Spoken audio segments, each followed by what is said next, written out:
Perawat komunitas melakukan survei ke sebuah desa. Hasil pengkajian 20% balita di desa tersebut berada di garis kuning. 40% ibu. Assalamualaikum warahmatullahi wabarakatuh. Selamat datang di channel Gudang Edukasi, gudangnya ilmu teman-teman. Nah, kali ini kita akan membahas ya tentang FR yang terbaru teman-teman ya. Jadi ini kita ambil dari peserta yang sudah lolos ujian teman-teman ya. Nah, jadi bisa dibuat referensi teman-teman ya, walaupun tidak persis pada soal ujian teman-teman ya. Oke, bagi teman-teman yang baru tahu channel ini dan baru gabung, silakan subscribe dan bunyikan tombol loncengnya agar tidak ketinggalan soal-soal yang terbaru, khususnya untuk P3K di tahun 2023 ini. Tidak berlama-lama, langsung saja kita ke TKP. Yang pertama, Nyonya R akan dilakukan operasi seksio sesar, kemudian di sebuah rumah sakit swasta. Ketika sudah masuk kamar operasi, akan dilakukan pembiusan dengan cara spinal. Nah, posisi yang tepat setelah pembiusan tersebut adalah A. Prone, B. Supine, C. Trendelenburg, D. Sims. Nah, kira-kira apa jawabannya teman-teman? Kita kasih waktu 5 detik untuk teman-teman berpikir.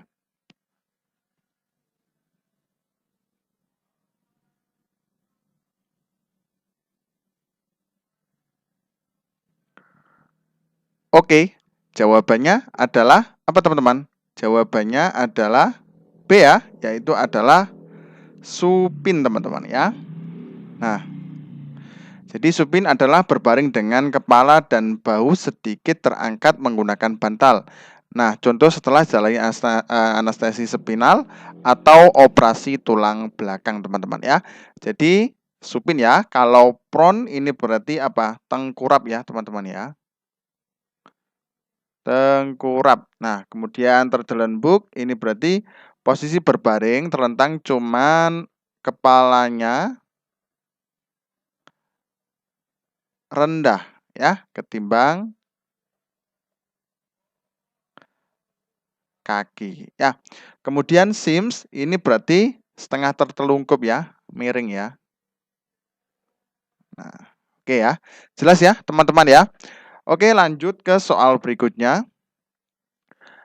Nomor 2, seorang bayi berumur 4 bulan ke poliklinik akan mau imunisasi bersama ibunya. Sebelumnya sudah mendapatkan HB, imunisasi ya maksudnya ya. Ini kurang imunisasi.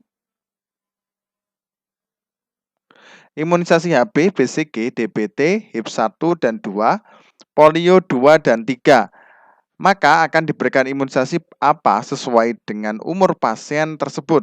A. Campak, B. DBT, HB, HIP, dan polio, C. DBT, HB, HIP 3, dan polio 4, D. DBT, HB, HIP 4, dan polio 5. Nah, ini sering keluar ya, teman-teman ya. Oke, jawabannya apa, teman-teman?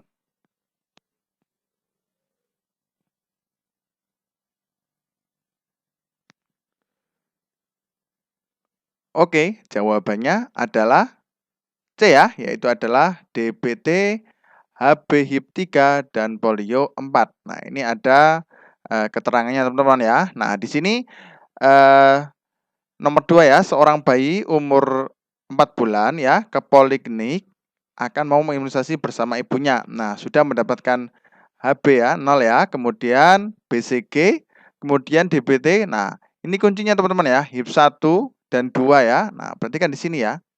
1 HIP 2 ya. Kemudian polio 2, maaf, HIP 1 dan 2 berarti HIP 1, HIP 2 ya. Polio 2 dan 3. Nah, berarti kan sudah dapat ya, teman-teman ya. Otomatis ini umurnya 4 bulan, otomatis HIP 3 ya. Dan polio 4 ya. Jelas ya, teman-teman ya. DBT, HB, HIP 3 dan polio 4 ya. Jadi di sini harus diingat-ingat teman-teman ya. Ini adalah imunisasi dasar yang sering keluar ya. Kalau imunisasi lanjutan itu jarang keluar teman-teman ya. Oke, jelas ya. Oke, kita ke soal selanjutnya teman-teman ya. 3, Nyonya C mempunyai anak berumur 6 tahun. Dia sangat aktif dalam bermain. Manakah termasuk motorik kasar di bawah ini yang sesuai umur anak tersebut? Kecuali A. Berlari langsung menendang bola, B. Berjalan pada garis yang telah ditentukan. C. Mengoleskan selai di atas roti. Kemudian D. Menyentuh jari kaki tanpa menekuk lutut. Nah, kira-kira apa jawabannya teman-teman? Kita kasih waktu 5 detik untuk teman-teman berpikir.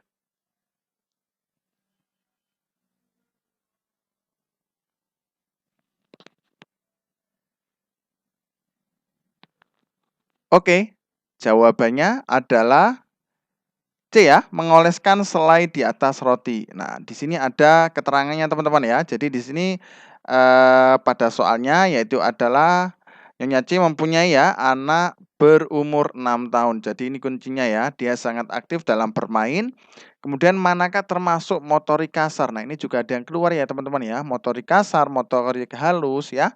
Nah, itu seperti apa teman-teman ya. Nah, jadi di sini perkembangan motorik anak usia 5-6 tahun ya. Kalau A berlari langsung menendang bola, kemudian melambungkan bola tenis dengan satu tangan dan menangkapnya dengan dua tangan. Kemudian C berjalan pada garis yang telah ditentukan, berjinjit dengan tangan dipanggul, kemudian menyentuh jari kaki tanpa menekuk lutut, kemudian menggayungkan satu kaki ke depan atau ke belakang tanpa kehilangan keseimbangan ya. Nah, jadi di sini coba kita ulas ya. Nah, maaf. Nah, jadi berlari langsung menendang bola. Apakah ada di sini ya untuk motorik kasar?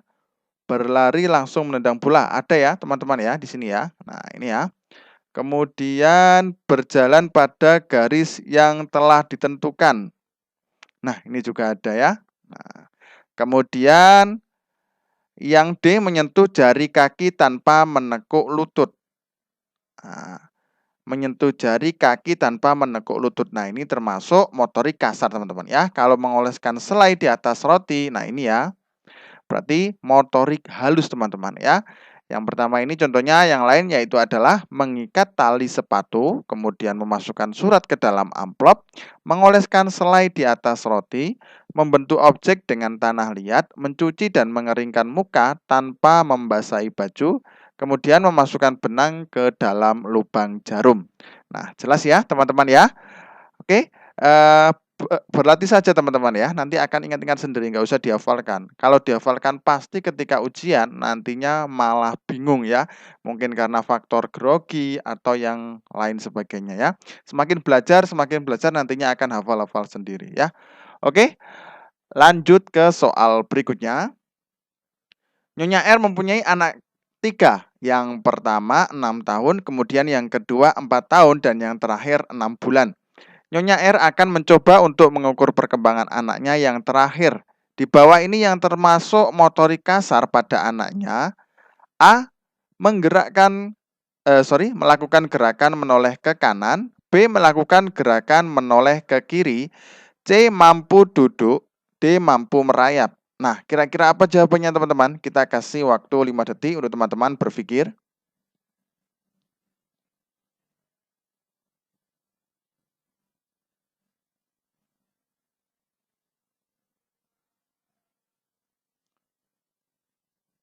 Oke, jawabannya apa teman-teman? Jawabannya adalah D ya, mampu merayap teman-teman ya. Nah, di sini ada ya. Nah, di sini ada untuk indikator perkembangan motorik kasar pada bayi 0 sampai kurang 12 bulan, tapi di sini kita fokuskan pada umur 6 bulan, teman-teman ya.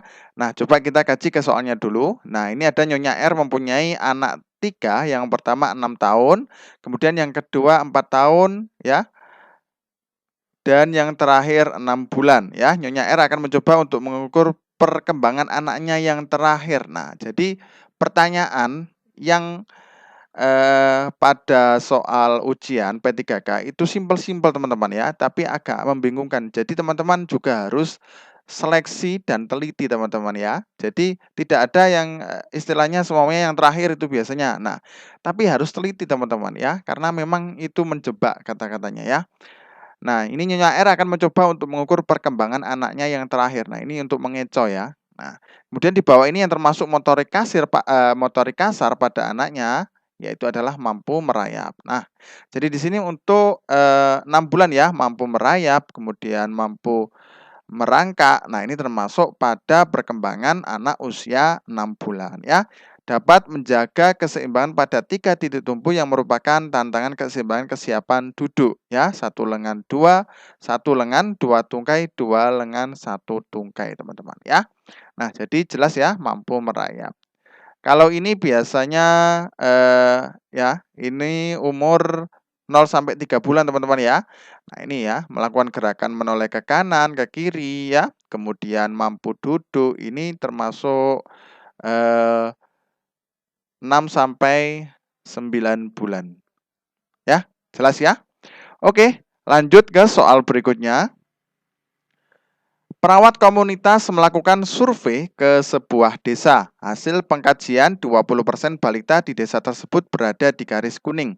40% ibu yang memiliki balita tidak mengetahui tentang gizi seimbang pada balita dan 25% balita hanya diberi makan nasi dan sayur. Perawat memberikan pendidikan kesehatan tentang gizi seimbang pada balita.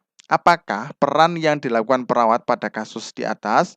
A. Konselor, B. Kolaborator, C. Koordinator, D. Fungsi independen, E. Pendidik atau edukator. Nah, kira-kira apa jawabannya teman-teman? Kita kasih waktu 5 detik untuk teman-teman berpikir.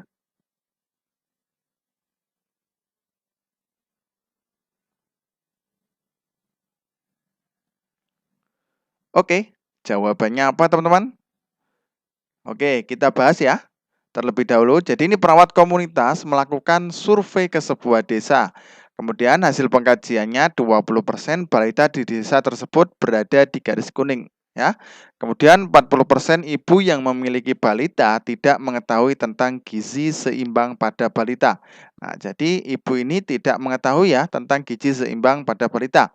Dan 25% balita hanya diberi makan nasi dan sayur. Nah, kemudian perawat memberikan pendidikan kesehatan tentang gizi seimbang pada balita. Nah, ini kata kuncinya teman-teman ya.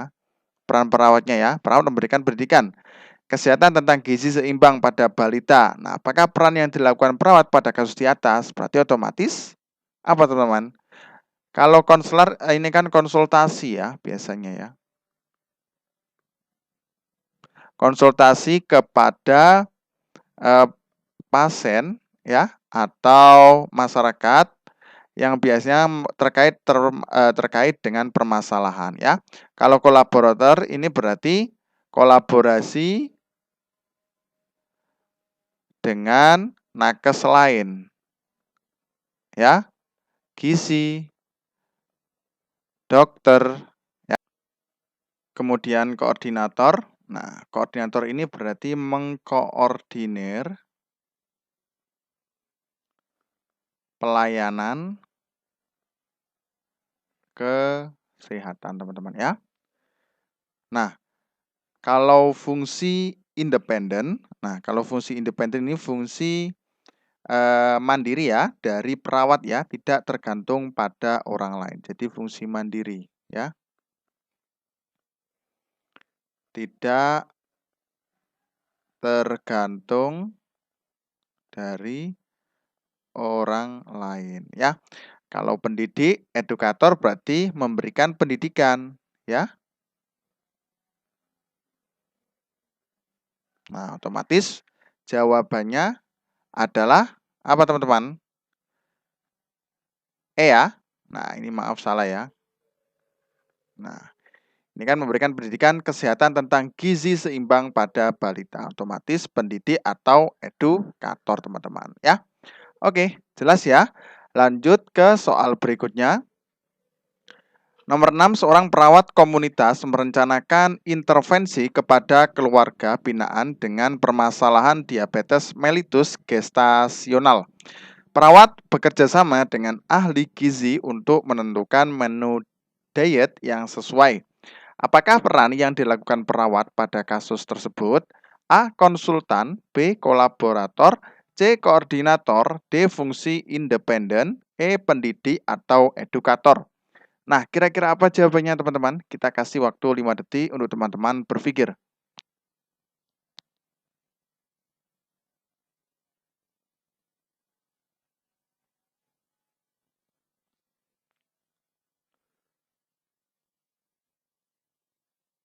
Oke, jawabannya adalah apa teman-teman? Jawabannya adalah B ya, kolaborator ya, jelas ya. Tadi sudah jelaskan bahwasanya kalau bekerja sama dengan nakes lain otomatis berarti kolaborator teman-teman ya. Di sini kata kuncinya yaitu adalah perawat bekerja sama dengan ahli gizi untuk menentukan menu diet yang sesuai. Nah, jadi peran perawat tersebut berarti kolaborator teman-teman ya. Oke, jelas ya. Lanjut ke soal berikutnya.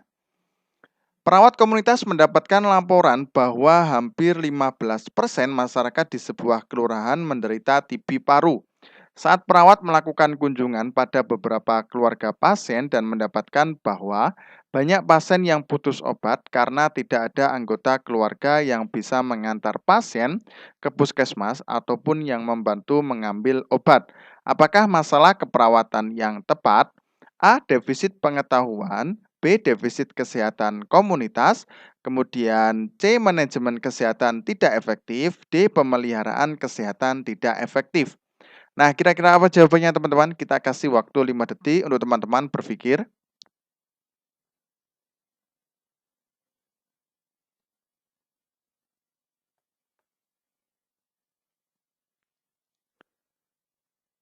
Oke. Nah, jadi di sini teman-teman ya, kita akan bedah satu persatu ya. Jadi di sini perawat komunitas mendapatkan laporan bahwa hampir 15% masyarakat di sebuah kelurahan menderita TB paru ya. Kita lingkari. Kemudian saat perawat melakukan kunjungan pada beberapa keluarga pasien dan mendapatkan bahwa banyak pasien yang putus obat karena tidak ada anggota keluarga yang bisa mengantar pasien ke puskesmas ataupun yang membantu mengambil obat. Nah, jadi di sini ya kata kuncinya yaitu adalah perawat mendapatkan bahwa banyak pasien yang putus obat karena tidak ada anggota keluarga yang bisa mengantar pasien ke puskesmas ataupun yang membantu mengambil obat. Nah, jadi kalau defisit pengetahuan otomatis tidak ya, teman-teman ya. Di sini tidak menjelaskan tentang pengetahuan tentang seumpamanya di sini tentang penyakit TB paru dan lain sebagainya ya. Nah, seperti itu. Kemudian defisit kesehatan komunitas. Nah, kalau defisit kesehatan komunitas ini otomatis biasanya ya. Jadi tidak ada puskesmas. Kemudian puskesmas terlalu jauh ya. Nah, kemudian kalau manajemen kesehatan tidak efektif, nah ini teman-teman ya, kalau manajemen kesehatan tidak efektif, ketika contohnya ini ya, mempunyai penyakit TB tapi putus obat. Nah, jadi ini sudah berobat ya. Nah, ini kan 15% masyarakat di sebuah keluarga menderita TB paru. Kemudian saat perawat melakukan kunjungan, ternyata dia putus obat karena tidak ada anggota keluarga yang mengantar pasien ke puskesmas ataupun yang membantu mengambil obat. Nah, ini termasuk manajemen kesehatan tidak efektif ya. Karena mungkin sudah terkena pertama TB paru. Ya, teman-teman ya. Kalau pemeliharaan kesehatan tidak efektif, nah biasanya contohnya batuk lebih dari 1 bulan ya. Nah, ini termasuk tidak pemeliharaan kesehatan tidak efektif teman-teman ya. Jelas ya? Oke, lanjut ke soal berikutnya. 8. Perawat puskesmas melakukan kunjungan ke salah satu SD di suatu kelurahan. Hasil pengkajian 40% siswa SD kelas 1 dan 2 mengalami masalah gigi berlubang dan gigi tampak kotor. Apakah tindakan keperawatan utama yang tepat dilakukan perawat? A. Ajarkan oral hygiene. Kemudian B. Pemberian tablet kalsium. C. Pemberian alat oral hygiene. D. Pemeriksaan gigi secara rutin. Kemudian E. Merujuk siswa atau siswi ke puskesmas. Nah, kira-kira apa jawabannya teman-teman? Kita kasih waktu 5 detik untuk teman-teman berpikir.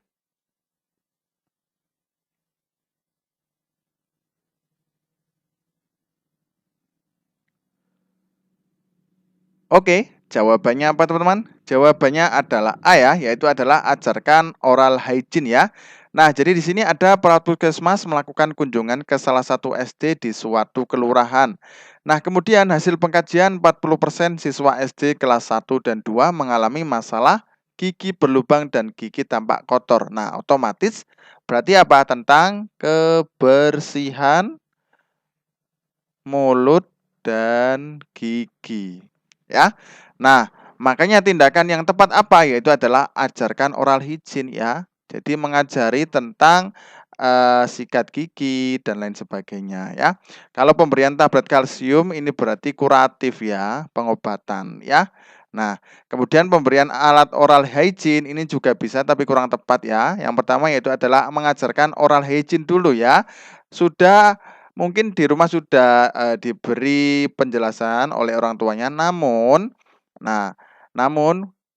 memberikan penyuluhan tentang oral hygiene yang lebih tepat nantinya bisa diajarkan lagi ya. Jadi tata caranya ya, kemudian menggosok lewat mana terlebih dahulu. Nah, itu ya perlu diajarkan oleh perawat ya. Kemudian pemeriksaan gigi secara rutin ini otomatis program biasanya dari puskesmas ya. Nah, kalau dari soalnya otomatis tidak nyambung ya, teman-teman ya. Itu program aja ya. Kemudian merujuk siswa-siswi ke puskesmas otomatis kalau gawat ya. Pada gigi, tapi di soal tidak disebutkan, teman-teman ya. Oke. Jelas ya, teman-teman ya. Oke, terima kasih, semoga bermanfaat. Itu adalah FR hari ini ya. Mudah-mudahan nantinya teman-teman bisa membuat